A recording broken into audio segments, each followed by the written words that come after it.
जय गुरु महाराज, जय श्री महागणेश, जय श्री कार्तिक, जय शिव पार्वती। तो आइए भक्तों, अब हम अध्याय 15 प्रारंभ करते हैं, जिसमें सृष्टि का वर्णन।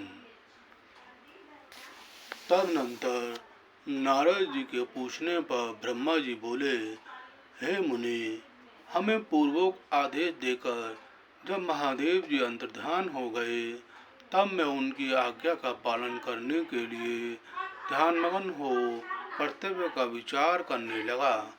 उस समय भगवान शंकर को नमस्कार करके श्री हरि से ज्ञान पाकर परमानंद को प्राप्त हो मैंने सृष्टि का ही निश्चय किया।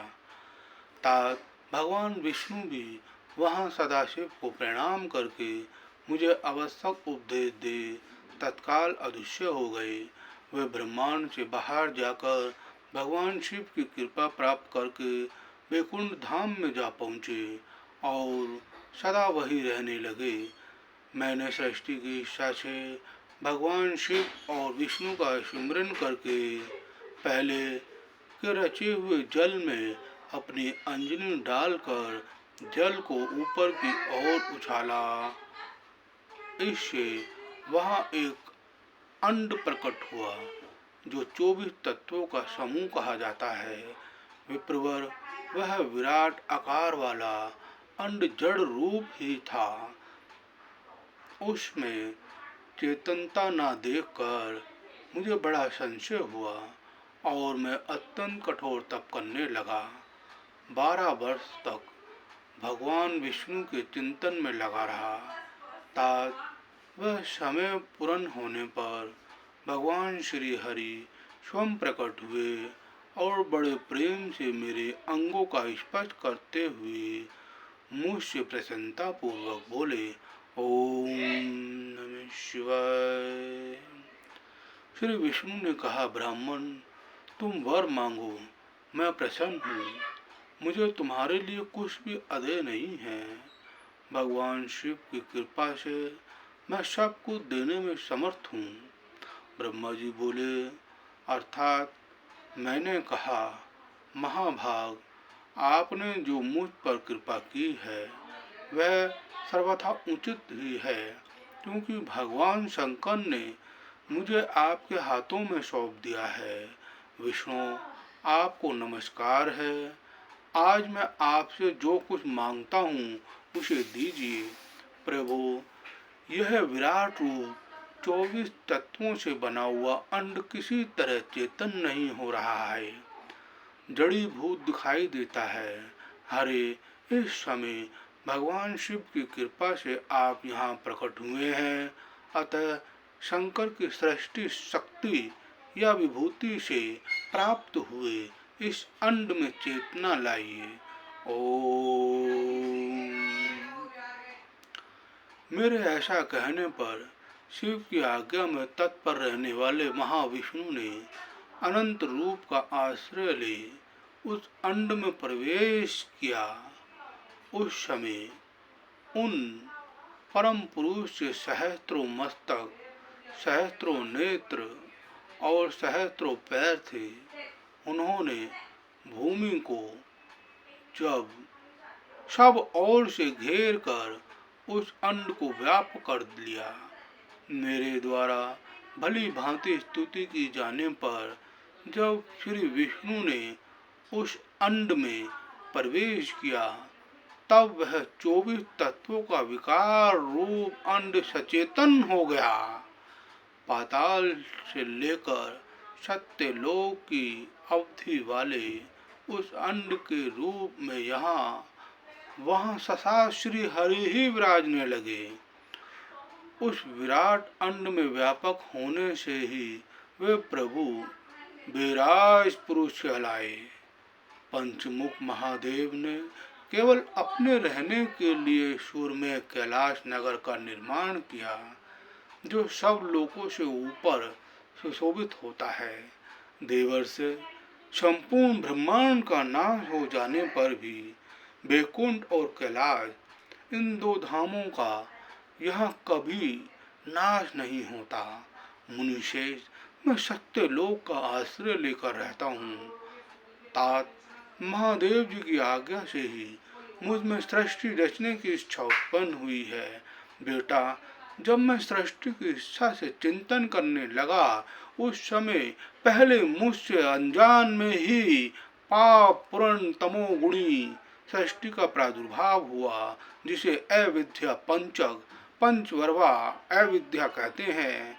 तदनंतर प्रसन्नचित्त होकर शंभु की आज्ञा से मैं पुनः अनासक्त भाव से सृष्टि का चिंतन करने लगा। उस समय मेरे द्वारा स्थावर संज्ञक वृक्ष आदि की सृष्टि हुई, जिसे मुख्य सर्ग कहते हैं। यह पहला सर्ग है।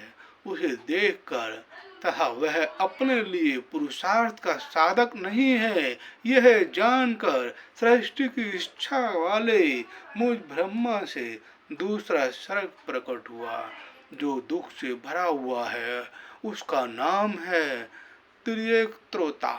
वह सर्ग भी पुरुषार्थ का साधक नहीं था, उसे भी पुरुषार्थ साधन की शक्ति से रहित जान जब मैं पुनः सृष्टि का चिंतन करने लगा, तब मुझसे शीघ्र ही तीसरे सात्विक सर्ग का प्रादुर्भाव हुआ, जिसे ऊर्ध्वविस्त्रोता कहते हैं। वह देव सर्ग के नाम से विख्यात हुआ। देव सर्ग सत्यवादी तथा अनंत अत्य सुखदायक है। उसे भी पुरुषार्थ साधन की रुचि एवं अधिकार से रहित मानकर मेरे अन्य सर्ग के लिए अपने स्वामी श्री शिव का चिंतन आरंभ किया। तब भगवान शंकर की आज्ञा से एक रजोगुणी सृष्टि का प्रादुर्भाव हुआ, जिसे अर्वा स्त्रोता कहा गया है। इस सर्ग के प्राणी मनुष्य हैं, जो पुरुषार्थ साधन के उच्च अधिकारी हैं। तदनंतर महादेव जी की आज्ञा से भूत आदि की सृष्टि हुई। इस प्रकार मैंने 5 तरह की वैकृत सृष्टि का वर्णन किया है। इनके सिवा 3 प्राकृत सर्ग भी कहे गए हैं, जो मुझ ब्रह्मा के सानिध्य से प्राकृति से ही प्रकट हुए हैं।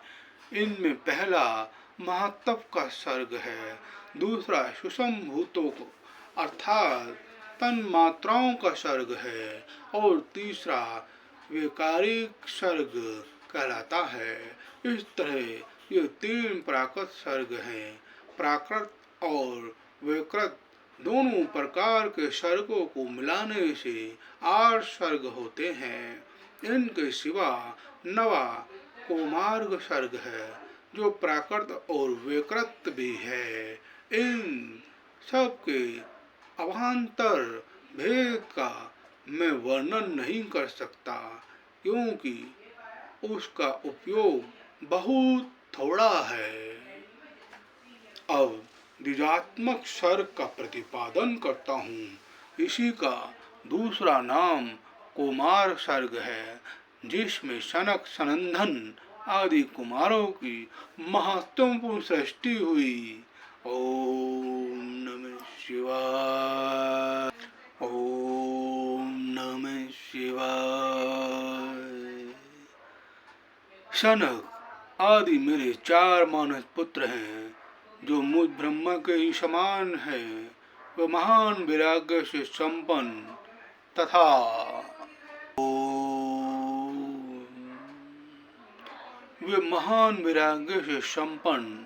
तथा उत्तम व्रत का पालन करने वाले हुए। उनका मन सदा भगवान शिव के चिंतन में ही लगा रहता है। वे संसार से विमुख एवं ज्ञानी हैं।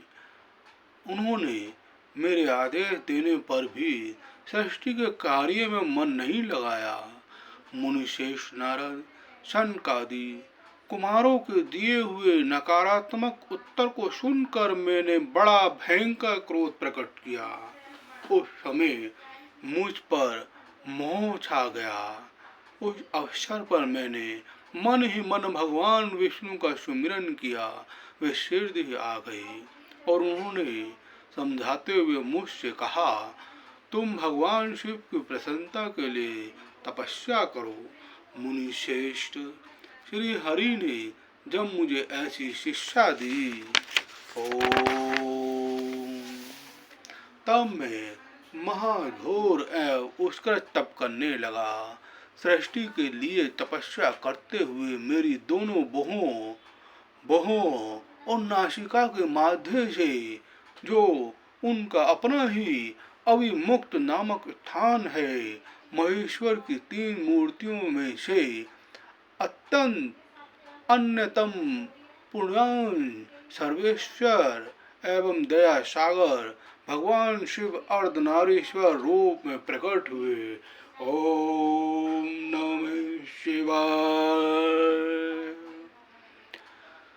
जो जन्म से रही तेज की राशि, सर्वज्ञ तथा सर्वइष्टा, उन नील लोहित नामधारी ससात उमा बल्लभ शंकर को सामने देख बड़ी भक्ति से मस्तक झुका उनकी स्तुति कर कर मैं बड़ा प्रसन्न हुआ और उन देव देवेश्वर से बोला, प्रभु आप भांति भांति के जीवों की सृष्टि कीजिए।